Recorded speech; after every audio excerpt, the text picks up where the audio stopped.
Hare Krishna. Welcome to Gita 365, the complete Bhagavad Gita study course. पिछले session में हम लोग भगवद गीता के 5th चैप्टर के श्लोक संख्या 12 तक पढ़े थे। आज पढ़ेंगे श्लोक संख्या 13 और 14। तो अक्सर हम देखते हैं लोग जब कोई अच्छा कार्य करता है और उसके फल आता है या क्रेडिट लेने की बात आती है तो लोग कहते हैं कि मैंने किया है, मैंने ये किया, मैंने वो किया, मैंने ये किया, इस तरह से वो बोलता है। और दूसरे को अगर क्रेडिट मिल जाता है तो वो जो है प्रसन्न नहीं होता, वो बोलता है कि उसने थोड़ी किया, मैंने किया है। तो दूसरे को क्रेडिट नहीं देना चाहता है, वो सारे जो है श्रेय जो है वो खुद लेना चाहता है। लेकिन अगर उससे कुछ गलती हो जाए, कुछ सजा मिल जाए, तो उस समय वो दूसरे को ब्लेम करता है, उसकी जो कारण दूसरे को ठहराता है कि ये उसकी वजह से हुआ है, तो वो भी तो गुनहगार है, उसकी ये गलती हुआ, उसकी वजह से मेरा ये गलती हुआ। इस तरह से फिर वो दूसरे को ब्लेम करता है। तो ये कर्ता जो है, कोई भी कार्य करता है, उसका असली जिम्मेदार या असली जो श्रेय किसको मिलना चाहिए, तो उसके बारे में आज की सेशन में हमें उत्तर प्राप्त होगा। और आज की सेशन में हमें एक बहुत इंटरेस्टिंग एक विषय में ज्ञान प्राप्त होगा, जिसको कहते हैं 9 द्वार के शहर। एक ऐसे अद्भुत शहर है जिसमें 9 द्वार है। तो वो क्या है वो आज की सेशन में पता लगेगा। तो चलिए पढ़ते हैं आज की पहला श्लोक, श्लोक संख्या 13। सर्वकर्माणि मनसा सन्न्यास्ते सुखं वशी नवद्वारे पुरे देहि नैव कुर्वन्न कार्यया। अनुवाद: जब देहधारी जीवात्मा अपनी प्रकृति को वश में कर लेता है और मन से समस्त कर्म का परित्याग कर देता है, तब वे 9 द्वारों वाले नगर भौतिक शरीर में बिना कुछ किए कराए सुखपूर्वक रहता है।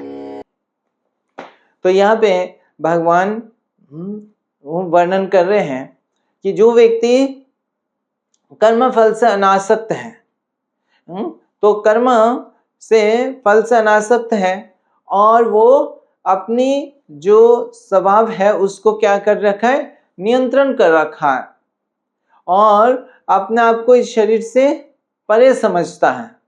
तो जैसे हमने पिछले सेशन में चर्चा किया कि वो शरीर से परे समझता है अपने आप को, तो शरीर से भिन्न समझता है।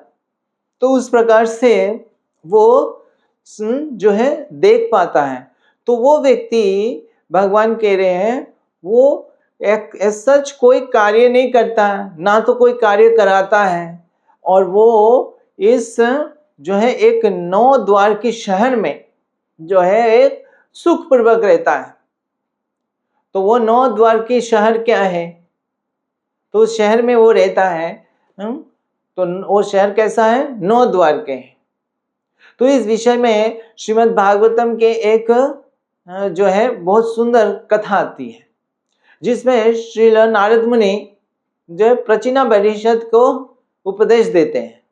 तो वो ये कथा सुनाते हैं कि एक राजा थे जिनका नाम था पुरंजन, और पुरंजन राजा वो बहुत कुछ था उनके पास, फिर भी वो सुखी नहीं थे, और वो फिर जो है वो जगह जगह घूम रहे थे।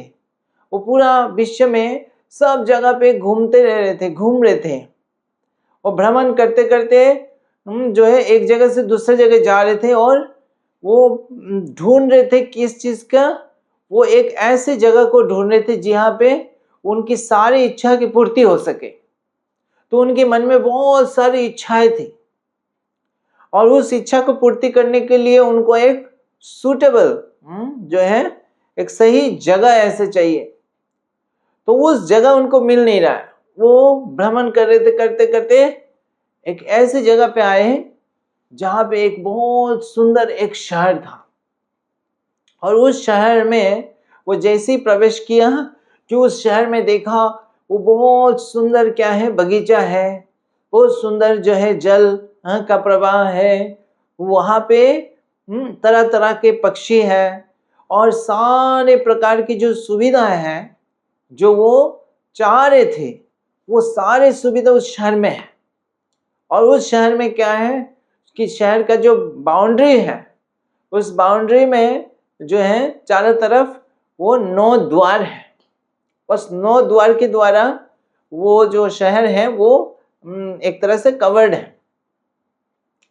अब उस शहर के अंदर जैसे वो प्रवेश किए तो देखे ये जो है ये जगह ऐसी, इसी जगह का मैं क्या कर रहा था, ढूंढ रहा था। अब उस बहुत प्रसन्न हो गया।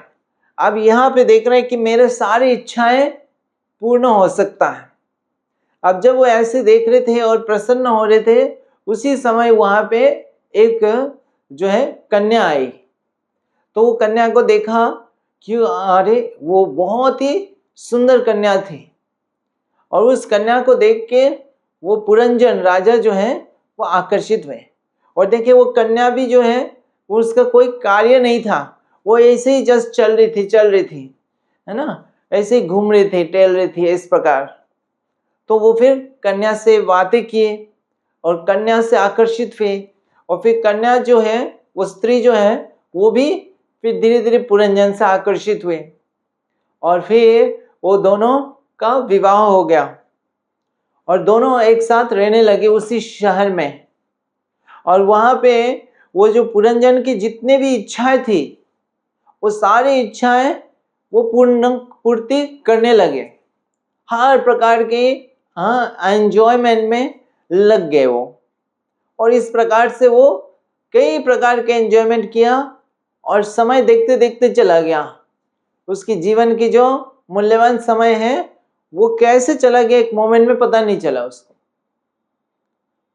और उसको लगा मैं तो इस शहर में बस सुरक्षित हूं, लेकिन और उस शहर में क्या था, लेकिन 9 द्वार था। अब वो द्वार जो है उस द्वार के द्वारा ही क्या है वो बाहर की दुनिया के साथ उसकी कनेक्शन है। तो एक दिन क्या हुआ, एक काल कन्या, जो समय है काल, तो काल की कन्या जो है वो उस शहर में प्रवेश कर जाते हैं और उनके साथ उनकी और भी सेनाएं होते हैं जो भय है और इस तरह से उनकी सेना होते हैं। वो सारे उस शहर में प्रवेश कर जाते हैं और शहर को अटैक करते हैं। और फिर इस अटैक से जो शहर में और भी पुरंजन के जो बॉडीगार्ड्स थे और सेना थे जो भी उनको सुरक्षा या आनंद प्रदान कर रहे थे, वो सबको ये काले कन्या अटैक कर दिए और फिर सारे जो है वो तचनच हो गए। और पुरंजन का भी जो है उसकी सारे बुद्धि भ्रष्ट हो गए और पुरंजन का अंत में मृत्यु हो गया। तो इस प्रकार से श्री नारद मुनि समझाते हैं प्रचना परिषद को कि किस प्रकार से एक जीव जो है वो राजा पुरंजन की तरह है।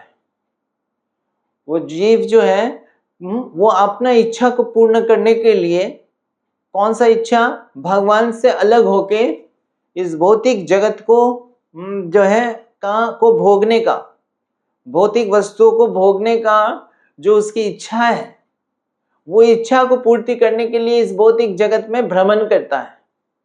ये ब्रह्मांड में जो है अलग अलग लोगों पे जाता है, कभी पृथ्वी लोक, कभी स्वर्ग लोक, कभी नरक में, कभी जो है पताल में, ऐसे निम्न लोग, उच्च लोग और अलग अलग जो है स्थानों में वो भ्रमण करता है।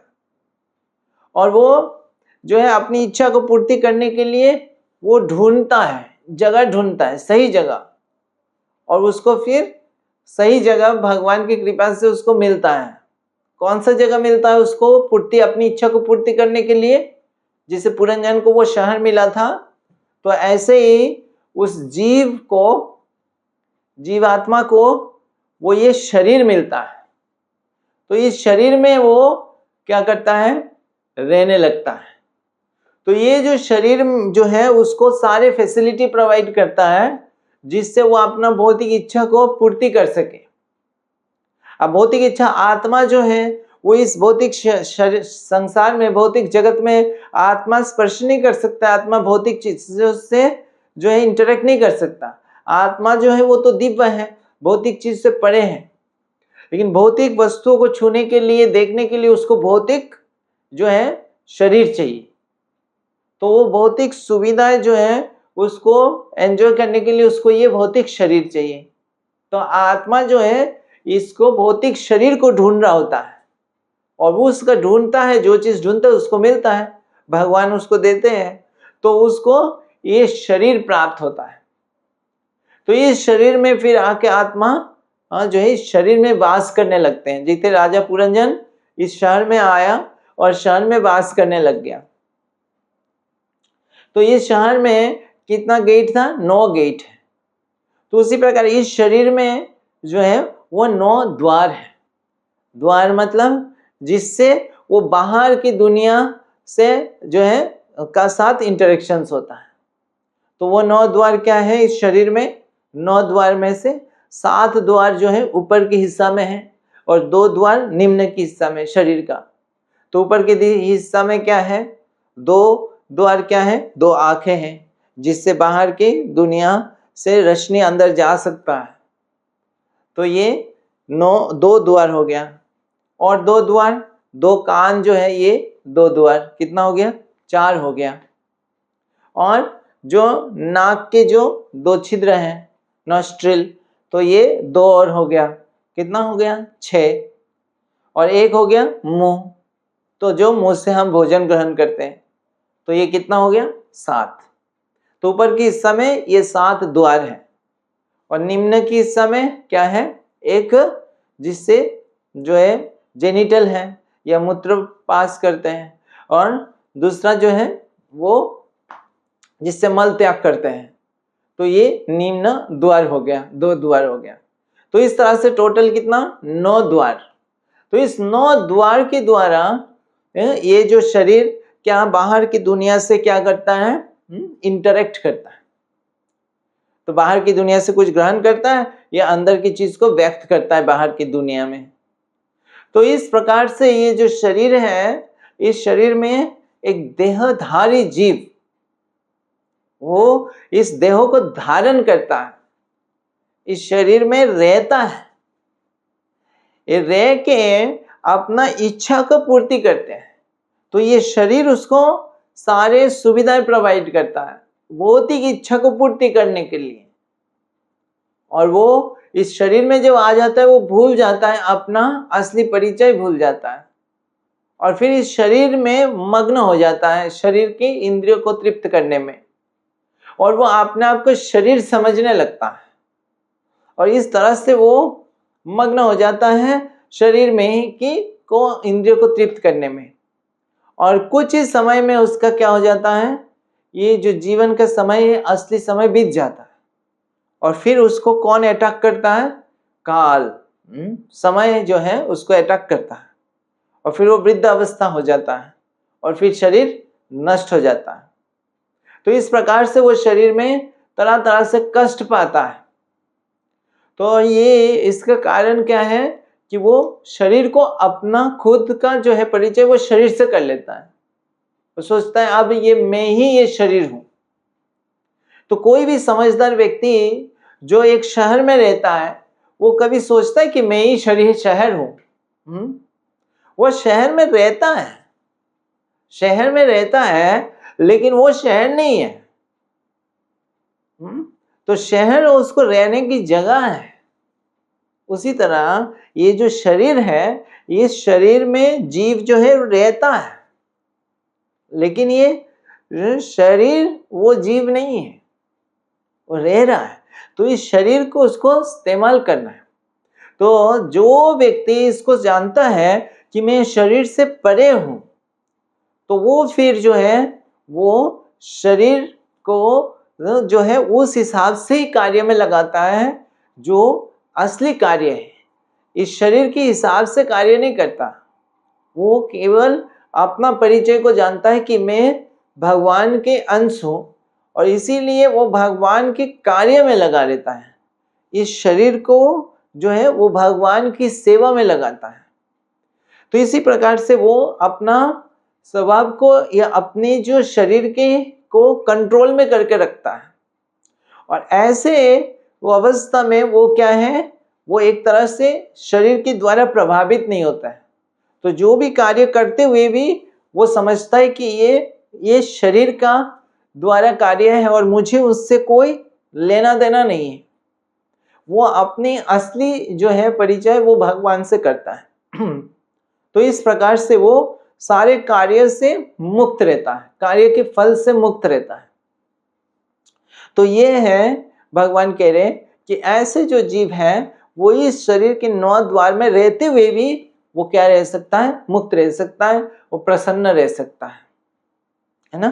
तो चलिए पढ़ते हैं अगली श्लोक, श्लोक संख्या 14। ना कर्तृत्वं ना कर्माणि लोकस्य सृजति प्रभु ना कर्मफल संयोगम स्वभावस्तु प्रवर्तते। अनुवाद। शरीर रूपी नगर का स्वामी देहधारी जीवात्मा ना तो कर्म का सृजन करता है, ना लोगों को कर्म करने के लिए प्रेरित करता है, ना ही कर्म फल की रचना करता है। वे सब तो प्रकृति के गुणों द्वारा ही किया जाता है। तो इसमें भगवान इस श्लोक में कह रहे हैं ये शरीर रूपी नगर, तो जैसे हमने अभी चर्चा किया कि शहर जो है 9 द्वार की शहर है। तो ये शहर के जो स्वामी है, तो स्वामी है, तो ये जो जीवात्मा है वो क्या है, इस शहर में रह रहा है। तो एक तरह से वो इस शहर के को धारण किया हुआ है और वो शहर को चलाने वाला है, स्वामी है एक तरह से। तो वो क्या है, वो इस शरीर के अंदर जो है शरीर से सुपीरियर है, श्रेयकर है। ये जो शरीर है ये भगवान का शक्ति से बना हुआ है।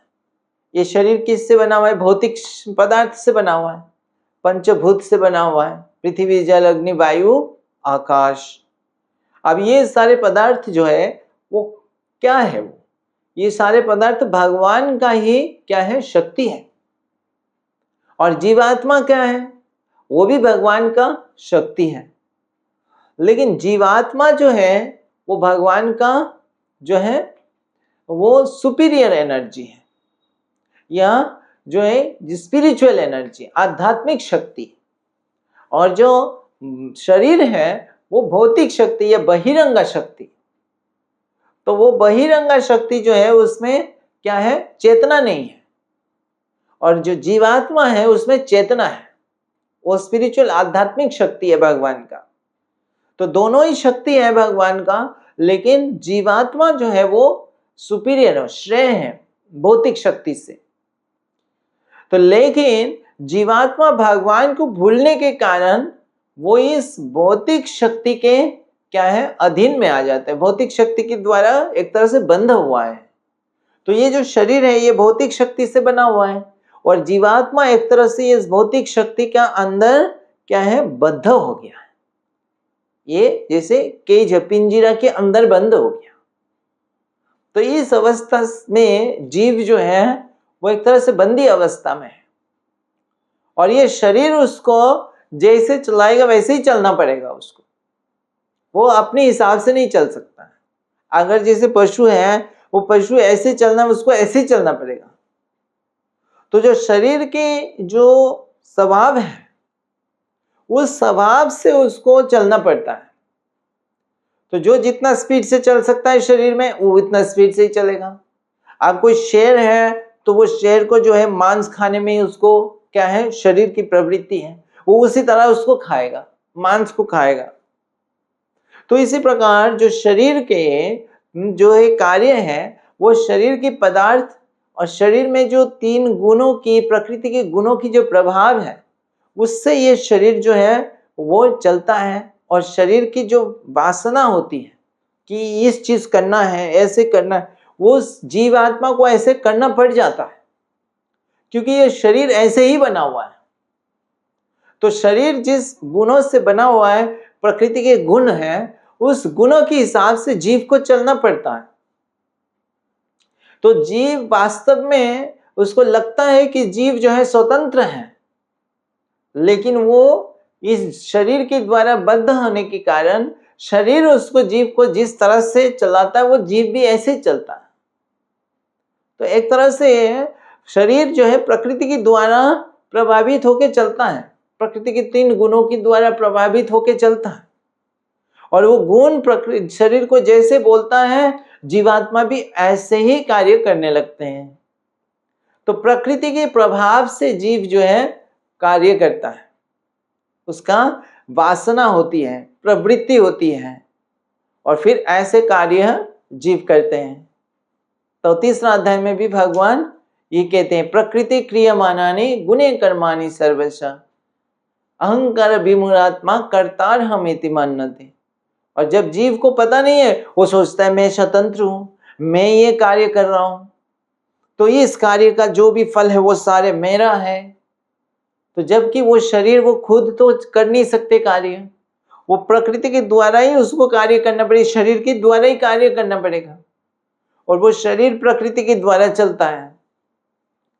तो उस हिसाब से जीव मूर्खता वश वो सोचता है ये कार्य मैं कर रहा हूं, जबकि ये कार्य प्रकृति उसको डिक्टेट कर रहा है, और वो इस तरह से करे जा रहा है। प्रकृति उसको गलत दिशा में लेके जाता है, वो गलत दिशा में चलता है। तो इस प्रकार से जीव अनंत काल से इस शरीर के अंदर बंद होने के कारण और प्रकृति के संपर्क में रहने के कारण वो प्रकृति जैसे उसको चला रहा है, वो अंध होके ऐसे ही चल रहा है। और जो है दुर्भाग्य की बात है, वो सोचता है कि मैं कर रहा हूं। तो इस प्रकार से भगवान कहते हैं अहंकार विमूढ़ आत्मा, वो अपने आप को कर्ता समझता है और सोचता है जो भी फल है मैं भोगूंगा, और फिर इस तरह से वो प्रकृति के निर्देश के अनुसार, इसलिए उसको कहते बद्ध। प्रकृति उसको जैसे गुण जैसे उसको कराता है, वो ऐसे कार्य करते चला जाता है। तो इस प्रकार से वो प्रकृति के द्वारा एक तरह से नाचते रहते हैं। तो यहाँ पे भगवान ये कह रहे हैं कि वो जीव वो स्वयं क्या है, इस शरीर से इंडिपेंडेंटली कार्य नहीं कर सकता, इंडिपेंडेंटली वो कार्य नहीं करता, वो उसको प्रकृति के द्वारा प्रभावित होकर कार्य करता है, और दूसरे को भी कार्य नहीं करा सकता वो, और ना तो वो कार्य का फल वो खुद क्रिएट कर सकता है। जीव जो है वो अपना कार्य किसी तरह से करता भी है, लेकिन फल उसके वो खुद नहीं क्रिएट कर सकते। फल तो ये प्रकृति देता है, जैसे कोई पौधा लगाएगा, उस पौधा का फल जो है वो कौन देता है, प्रकृति देगा। तो कोई भी कार्य का फल भी प्रकृति देने वाला है। तो इस प्रकार से जीव जो है वास्तव में इस शरीर में बद्ध होकर वो सोचता है सिर्फ कि मैं जो है यहाँ का मालिक हूँ, इस शरीर का मालिक हूँ, मैं ये कार्य कर रहा हूँ, ये कार्य कर रहा हूँ, मेरा बिना ये जगत चलेगा नहीं। इस प्रकार से वो सोचता है मेरा बिना ये घर चलेगा नहीं, लेकिन उसके बिना भी घर चलता है। जब वो व्यक्ति का देहांत हो जाता है, वो सब चलता है। आज तक पृथ्वी रुका है क्या किसी के वजह से? ऐसे बड़े बड़े नेता रहे हो, वो उनको ऐसे किसी समय लगता था कि उसके बिना तो कैसे चलेगा, लेकिन सब चलता है। लेकिन वो व्यक्ति मूर्खतावश सोचता है, अज्ञानता से सोचता है कि मेरे बिना नहीं चलेगा, मैं सब करने वाला हूं। तो ये अज्ञानता के कारण। तो अब प्रश्न उठता है कि वो जीव अगर वो कार्य नहीं कर रहा है, तो कार्य कौन कर रहा है? क्या प्रकृति कार्य कर रहा है? प्रकृति के गुण उससे कार्य करा रहा है, तो कर्ता वास्तव में कौन है? क्या प्रकृति है? प्रकृति के 3 गुण कार्य वो है कर रहा है। तो अगर कोई गलत कार्य वो व्यक्ति करता है, तो उस व्यक्ति को सजा मिलेगा या प्रकृति के 3 गुणों को सजा मिलेगा? या किसको सजा मिलेगा? कोई व्यक्ति पाप करता है, अब उसने तो क्या है, प्रकृति के गुणों के द्वारा कार्य कर रहा है, तो उसकी सजा उस व्यक्ति को, उस पाप के फल उस व्यक्ति को मिलेगा या प्रकृति के 3 गुणों को मिलेगा या किसी और को मिलेगा? तो उसके उत्तर भगवान अगली श्लोकों में देंगे, तो जो कि हम अगली सेशन में चर्चा करेंगे। आज हम यहाँ पे विराम देते हैं। हरे कृष्णा। ग्रंथराज श्रीमद् भगवद गीता की जय। जगत गुरु श्रील प्रभुपाद की जय।